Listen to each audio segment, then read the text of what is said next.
Welcome back to another episode of the Leadership Breakdown Podcast. I'm your host, Kylie Ota, and today we are going to go a little deeper.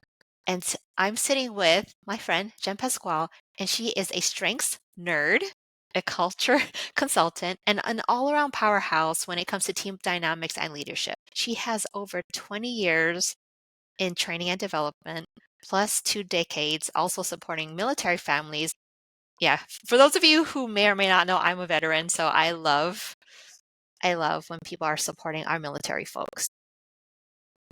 She's been supporting military families as a military spouse, and as a former military spouse, I also understand those pains as well. And so, like with all of that combined, where she has this very unique lens of how she looks at what makes teams thrive. And she is a strengths based consultant. And so we're going to talk about that, how she uses strengths based consulting in her leadership. And it's not necessarily about making better teams. It's about how we as women can own our value, break our old stories, break our old patterns, and really step into confidence in a whole new way. So if you're not excited after that intro, anyway, I'm so excited to have you on, Jen.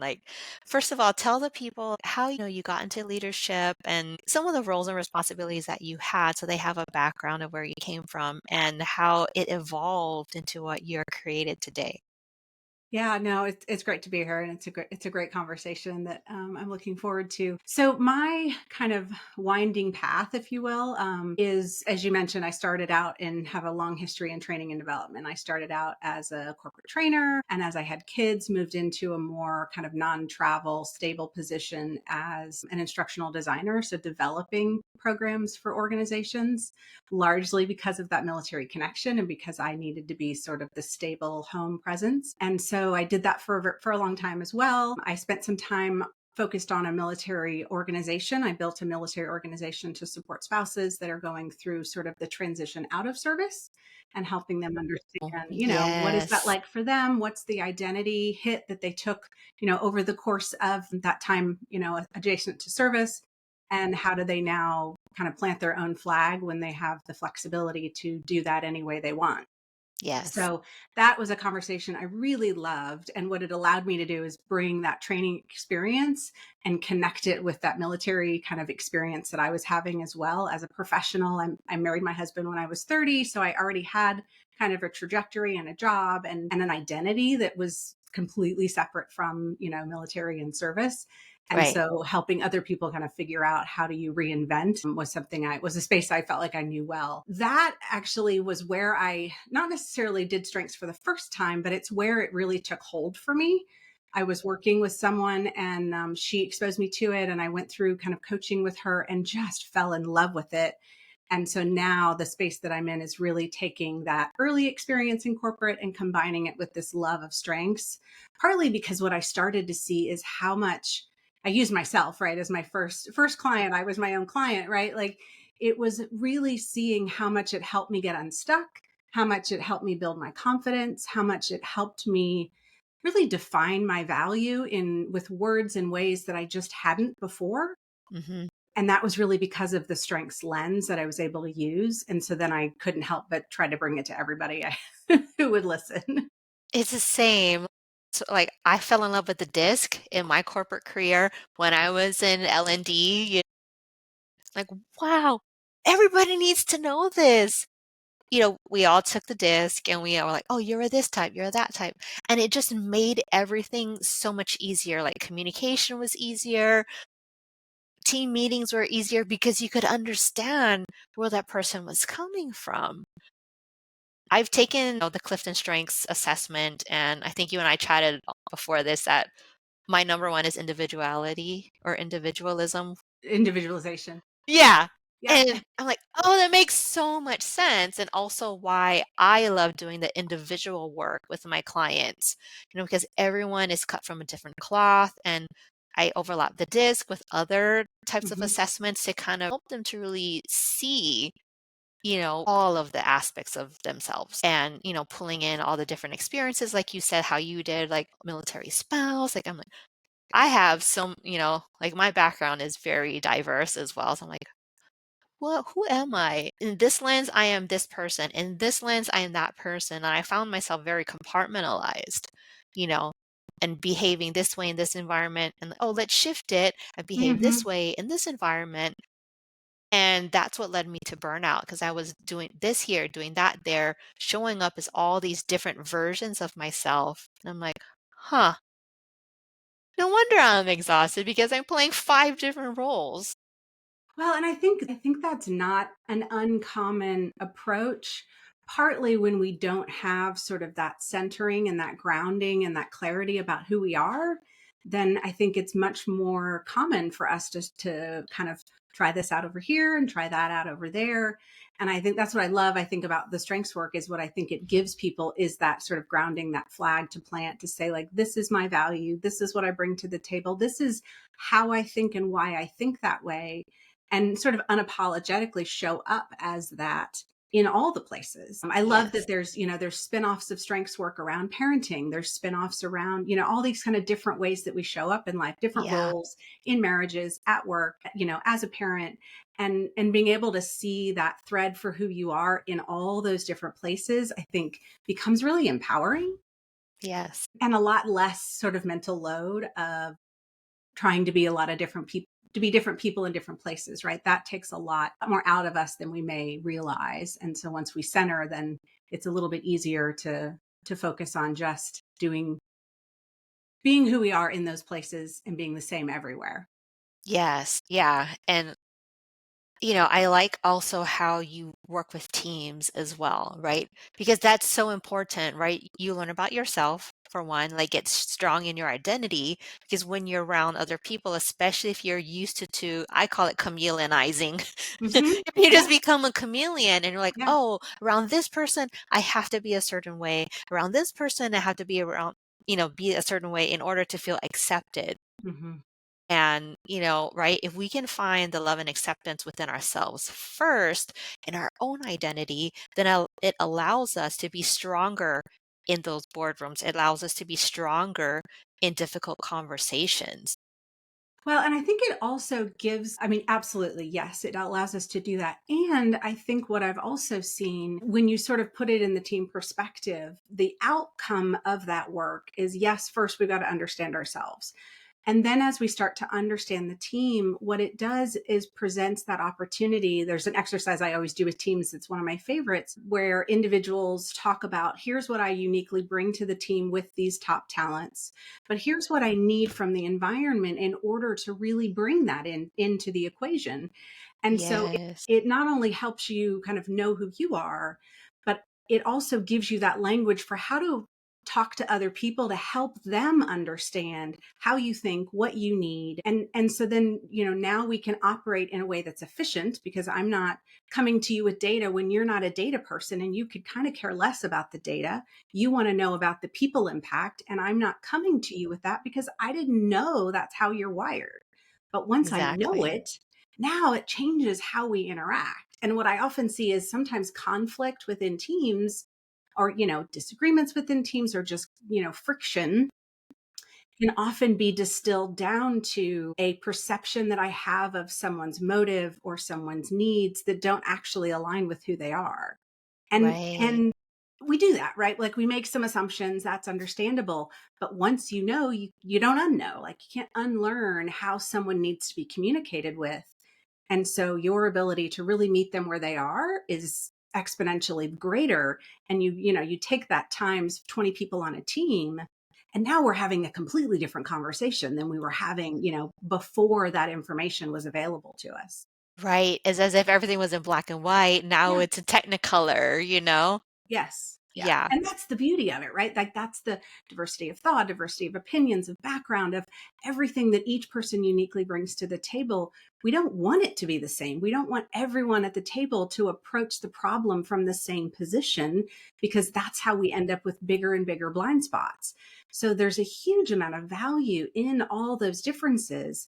But if we don't spend the time to really understand them, then we lose the ability to kind of leverage that information to help us Yes. communicate better and more effectively. So yeah, I find it so important for individuals, but to your point, right, that extension into teams can really transform how a team operates and allow each person to really bring their full self into that team.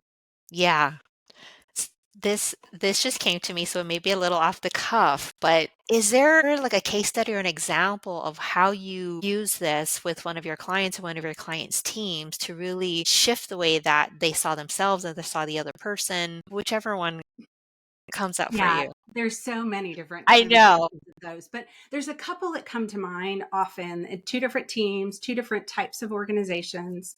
But in one of them, what was really powerful was having someone on the team, kind of she walked into the event and I wouldn't say she didn't look interested, but just was sort of, you can tell body language, right? So like, Yes. shoulders are down, not necessarily engaged, not necessarily, chiming in when there were opportunities to do so for the first part of the day. And as we went through more and more exercises that gave her this opportunity to really peel back some layers on how she had defined herself, and more importantly, how she had been defined, all, kind of in her case, like all the way back to childhood, right? And what was really fascinating at the end of this full day session that I did with them is she and I had a conversation where it was really touching, because what she basically said is, I've spent so much of my life feeling like these parts of me were the negative parts, Mhm. and it's because I'd been told that, trying to find harmony was me avoiding conflict, and was me not doing the hard thing. She'd been told these narratives about herself and she had believed them. And what this session had done is given her a whole different lens for what's the value in having that harmony. Like, that's actually a really good thing. You are the temperature check of the team.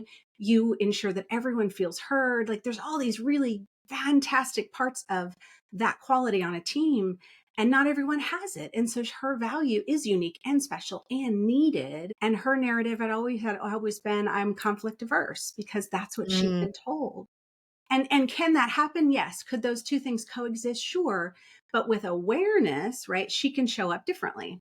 yeah. And so that was just this really kind of beautiful way to see the life cycle of coming in feeling like this isn't really going to help me. And by the end, she's sitting tall, she's smiling, she's energetic, she's feeling kind of empowered in herself in a way that she hadn't before. So that's kind of one of my favorite sort of stories. Yeah. Was that in an individual session or with a team session? No, this was a full day team session with a Team. relatively small company. But we had probably 20, maybe 20 people there roughly, all Yes. the kind of heads of departments and that kind of thing. So a lot of leadership in the room, including CEO, including COO, right? So there were a lot of people that may have seen her differently because of this too, right? They had seen her through Yes, a that's the specific part I lens. wanna explore Yeah. next, because I think this is the beauty of that, having these conversations with the other members of the team and, that person that you described, finding her place on the Mhm. team, because there's so much money left on the table when there's someone who feels like that on the team, and then, right, you have the quiet quitting, you have the lack of productivity, if you wanna call it that, from that person. And like all it took was to have this opening conversation to understand how the other person wants to be seen, wants to be interacted with. And so give us or give the audience a little bit of a background, like when she came out and said those things, how was she received by the team? And what the picture I'm trying to paint here is for the audience, like the who felt that way or feel that way, want to do this, and like maybe they're already quiet quitting. How can they see the benefit of doing this work when it comes to whether it is interacting with their teams or even just interacting with themselves? Yeah, I mean, I think that, like, what was really interesting about that group is that she wasn't alone, right? So, one of the other examples that I had kind of fits what you're talking about, which is there was someone on the team in a particular department. I had heard there was some friction with that particular person, right? They were right. perceived as difficult, they were perceived in a variety of different ways. And so, I knew going in that this was someone who maybe was a little disengaged and didn't necessarily, the perception was they weren't really showing up fully for the team and really kind of, they weren't in it. They were kind of on the outside a little bit and they didn't fit. And part of what was learned in this, and I heard this as I walked around when the groups were working, because often what I'll do is something where you do some individual sort of understanding of who am I, and then we put it in like a small group context of talking about it among your peers, and then we'll do sort of a large group debrief. So we get to see it from a lot of different perspectives. But what I heard going around the room as they're doing these small groups is the same phrase, which is, I didn't know that about you. I didn't understand that about you. That makes so Yes. much sense now that I see that. And I think to, to kind of the point that you're saying, sometimes we think we understand someone because we work decently with them, right? We don't have conflict with them. We get projects done. We meet our deadlines. And so we think that we know enough that we're good and we don't sort of need this kind of development. And sure, whatever that team is might be functioning okay. But what I see with this kind of work is that eye-opening moment of, wow, I have had this perception of you that was really unfair. And so now our door for connection opens in a different way where we can Mhm. really be a little bit more honest about what we need and about what we're not getting. And people get to meet us. Like people want, and I think inherently on a good team, people want to show up for their teammates in the way that they need them to, but they need language and they need an understanding of what that is. And so sometimes I think what happens is we sort of assume, well, if there's no big thing going wrong, we don't need to do this, without really Right. seeing that it's not about fixing what's broken. It can be about really elevating to the next level and really improving that connection and improving how we show up for each other so that everyone can bring their full self. That it becomes safer to do that when I know that you understand me and I know that you value me and I know that I can be honest and we can have a conversation about how this particular project needs to go or what I need to really show up on this project, and that be well received, because now I Yes. have language. And that the big thing I see that comes out of teams that do the work is this new, it's almost like learning a foreign language. Right now you have a language for these different characteristics about how you approach a problem and a solution and a deadline and all of it. And now we have a shared language around it and we can Yeah. talk about things in a different way. Yeah. I wanna dive into because what was coming up for me was like, how does a team know when Mhm. they should hire you? Like, is it like was like, "Oh, like, everything's hitting the fan, like, we need, like, SOS, SOS," you Mhm. know? Is that when? Or, I mean, like, just Yeah. yeah. I mean, in some ways, it really depends, right? Because it depends on an objective. There are some clear indicators, right? Where you've got team dysfunction, where you have conflict, where you have individuals that you feel like used to be engaged, used to be kind of all in, and you're noticing that maybe you're sending more emails that have a little bit of passive aggressive in them, right? Like there's some Right. indicators that show dysfunction is showing up, where trust has eroded, or expectations aren't being clear, and deadlines aren't being met, right? Those are clear things where there is something needed. I think the challenge with teams is figuring out the what, and Yeah. what is the thing that we really need. And so what I didn't mention in the beginning is one of the other things that I often will do with teams is a precursor to strengths work is engagement work. And so using one of Gallup's tools, I do engagement work, which basically is a survey that we give to the team that says on these kind of 12 different areas, going from basic needs to kind of what do you need to grow, right? On a huge spectrum. Are expectations being set? Are you attached to the mission? Do you feel like someone cares about you? Like those kinds of questions. When we do that work first, what we often find is what it will help me do is start to understand what is really going on behind the scenes, not what we think, but when Right. people have the ability to really be honest, what are they saying are some of the places where this team could use some additional development? And so then, like right now, I'm working with a team where they were doing an offsite. And so we use the Q12 as a way to understand, well, if we're going to spend a day and a half together, let's make that investment worthwhile. And let's tie it to things where We know that prioritization is a challenge on this team. We know that communication is suffering on this team. So our exercises that we do are connected to not only strengths, but also to communication, also to Yes. prioritization. So it's really taking that knowledge and blending all these tools together. And that's how, we're able to elevate a team. So what I often say to folks who say, well, I think my team's fine. It might be. Mhm. Here's one way we can know is we can start with Q12 and we can start with an assessment to figure out where they are. And that way, if you are going to invest time and money, you know that that is in the places where it's needed most in the beginning. Well, that's so good because I think a lot of times, the CEO or the people on top, they think that company culture is one way, but when you actually do a deep dive survey, it's like, maybe what I think I said was not interpreted correctly or in the right way or the right tone, and people are really misinterpreting the company culture I'm trying to grow here. Yeah. No, I think we all have our own biases about how, we're going to see things through the lens of what we've been through, what we've experienced, what we've seen. And that isn't problematic. That's just human nature. And what asking different questions allows us to do is really get to some of those roots, to your point, that might be blind spots for us. Every leader has blind spots. I've yet to meet one who doesn't have some kind of blind spot. And so you can't know what you don't know. And when you make assumptions about where everyone is, and you may have done everything right in your mind, and you may still have missed the mark if you didn't understand what your people needed. And I think that's where this work tends to fill that risk, if you will, and mitigate that risk. Yeah. And something that I just recently came up with is a way to quantify the cost of all of those blind spots. Because and here's how I came up with it. Like I used to have to sell programs to my own leadership teams, like in-house, right? It's like, well, do we really want to like take everyone out for the day and it's like, well, yes. And here's why, Mhm. because like if I had something like the Q12, we did more like a 360 feedback Mhm. Yeah. version, right? And it's like, well, if you're looking at the symptoms that we are experiencing, this is why we want to introduce this program to our constituents so that they understand, like, and it'll help fix this problem, which is leaking you time, money, and energy. Because they don't understand like the churn that's happening.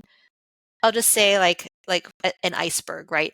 This is at the top, but like below the surface, like this is all like shop talk that's happening. This is all and a lot of that like morale issues and that at that time that we were introducing these programs, it was when we were having a lot of morale issues. There were a lot of like change management issues that were happening. And it's like, well, like, oh, we want to fix morale.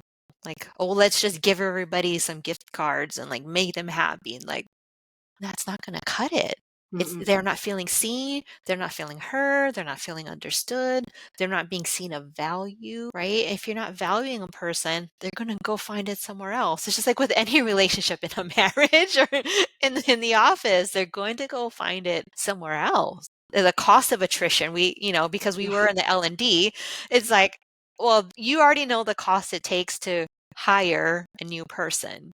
And especially like if we're talking like ground level, that's one cost. But if we're talking about hiring on this level, that's going to cost. Because, right, it's not only you have to pay the salary, you might have to bump up the salary. You may have to add a little bit more incentive to bring someone over from a different company that has the skill set that you need. There's so many different variables. It's like, oh, okay, so yeah, spending money to help keep this person here and make them happy is going to cost a lot less than finding a new person should this person want to leave or whatever the issue would be.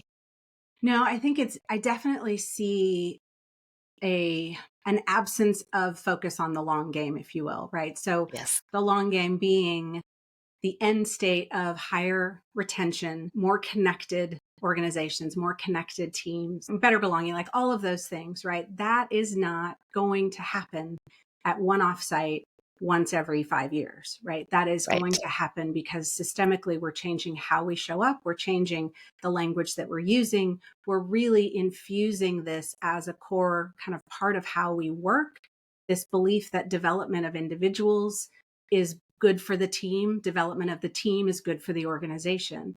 And I Yes. understand with, a focus on the bottom line, I understand how so many managers and leaders feel like pulling people sort of out of the work is detrimental. But I think to your point, when we look at how it increases productivity, how it increases efficiency, there's so many things. Even, yes, keeping people is part of it. But even if nothing changed about our attrition and retention, if we just improved how the team functions, in the long run, we're better off. But we've got to believe it's not a one and done. It's a systemic change, and it's a focus on this for everyone's benefit, ultimately the organization and the bottom line's benefit as well. My gosh, I love that. And you're like so speaking my language. I love it so much. Back to the Q12. I know that you have a resource that you wanted to give to the audience around that vein. Yeah, so you mentioned dysfunction earlier. So one of the things that we often kind of, to your point, run up against when we're talking to folks is, well, I think my team's fine, and they may be. But one of the things that we have is a checklist. So we have a tool on our website at leadwithcuriosity.co. So on the main page, you can access this checklist, and what it really is designed to do is look at a handful of different ways dysfunction can show up. But it shows you what are some big ways you might like, what are some big ways you could see trust show up in a team as being Mm, problematic, but what are some subtle ways? Because really what we want leaders to do is have the information to get ahead of the curve and yes, not wait until it's a flood of problems, but start to notice those subtle signs that indicate some kind of fissure that we need to address. And yes, so this checklist is kind of one way that we have to look at those things and help us kind of help you understand where you're at, and be able to almost do a diagnostic on your team on your own. So you can grab that on our website. yes. So if you're maybe like you're a solopreneur doing things on your own, would the Q12 also help with your own assessment of your own, or is it more of a, No, I mean, I would consider it really more for teams and organizations, not necessarily for individuals. Gallup does have a tool called the Builder Profile, BP10, that is for kind of more entrepreneurs and people who are trying to work on their own, to help them understand, like, what is your style as a business owner. So that's a tool that they have. I don't do a whole lot with it, but it is a tool that's out there to just give you some language for how you operate as a solopreneur. But for the Q12, that's really more about, we can't even run it unless we have four people as part of the team. So you have to have at least four people to even be able to generate a report, and to get some of the best data that's benchmarked against Gallup's data for, like, globally. You really have to have, the more data you have, the easier it is to kind of access that global comparison and really understand, here's how we are, but how does this compare to the rest of the world? right? Which is often a great, it's just another measure to be able to see where you're at and understand where you might have some places that could use some investment. Wow, that is so valuable.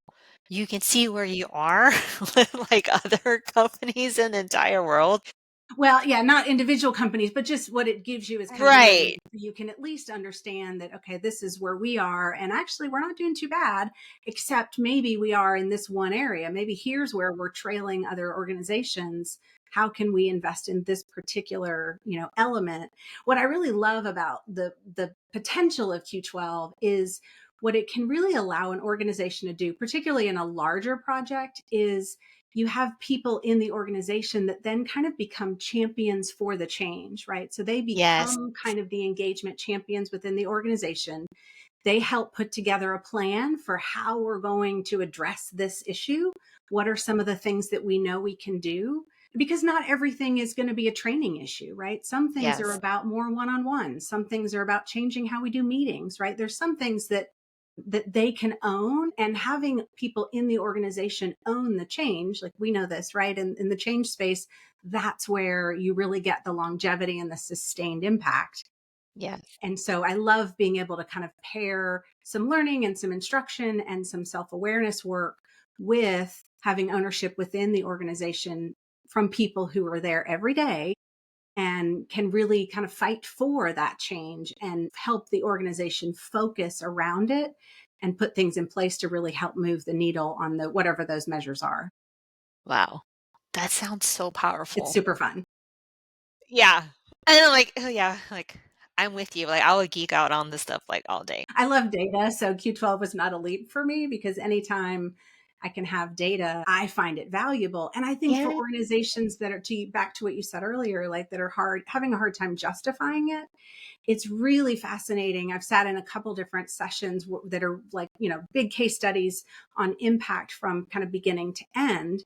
And because it has this repeatability, right? We can do it this year, we can do some things, and then we can do it again next year. And we can see, okay, how did we change? What did we change? What worked? What didn't? What do we want to adjust? So it becomes really this thing that continues to live on and help the organization just get better and better and better. And it's fascinating to see organizations that have really taken, a really hard, dysfunctional environment and have just transformed it because they were intentional. Because it wasn't just let me grab some leadership development off the shelf and run with it. It was let's really understand the problem at a root level, and let's really design everything that we do from information, from data. Oh my Um, gosh, data, right? When you're designing something in a vacuum, it's like, hey, like let's just try something out. yeah, See if it works. right. Yeah. And, if I'll take that over nothing for sure, Right. but there is a better way, Yes. Efficiency. right? All Yes. about efficiency. So And yeah, again, like speaking no, go into ahead. efficiency though, right? It's like, oh, we have to fill out all these things. Data gathering, sometimes when you're gathering data on people, Hmm. right? There is a lot of friction at times. But I'll tell right, I know from experience, and you've probably seen it as well, like that data that you gather is probably like gold.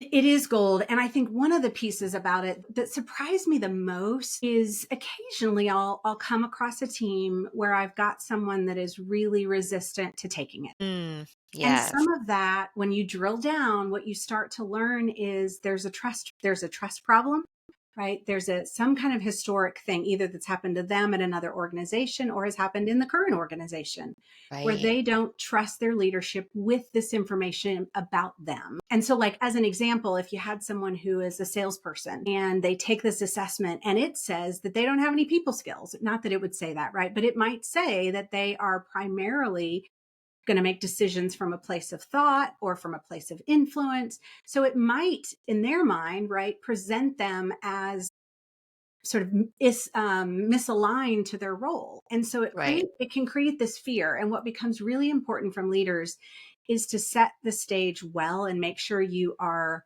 um, really committed to this as information and not sort of ammunition. And one of the ways that we do that is helping leaders understand that it does not matter what your top 5 or top 10 strengths are. If you are leaning into those, you can use those well in any role.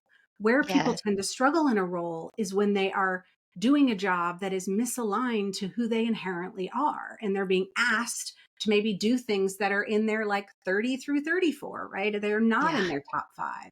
Yeah. And so CEOs all look different. Like I've worked with a lot of CEOs, seen a lot of CEO profiles. None of them are the same.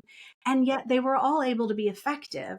And so part of the education is helping both the leader of that team, but also the team itself understand that this is not a gotcha. This is not about saying, oh, you're in the wrong spot. This is not about performance management. This is about giving you the information you need to really ensure that the job you're doing and the work that you're doing in that role is aligned. Because if it's not, Yeah. it becomes an opportunity to say, I think I'd be better suited to move over to this part of the company where I can do a little bit more of the thinking than the relationship building, right? So it really is information to help you enjoy your work more.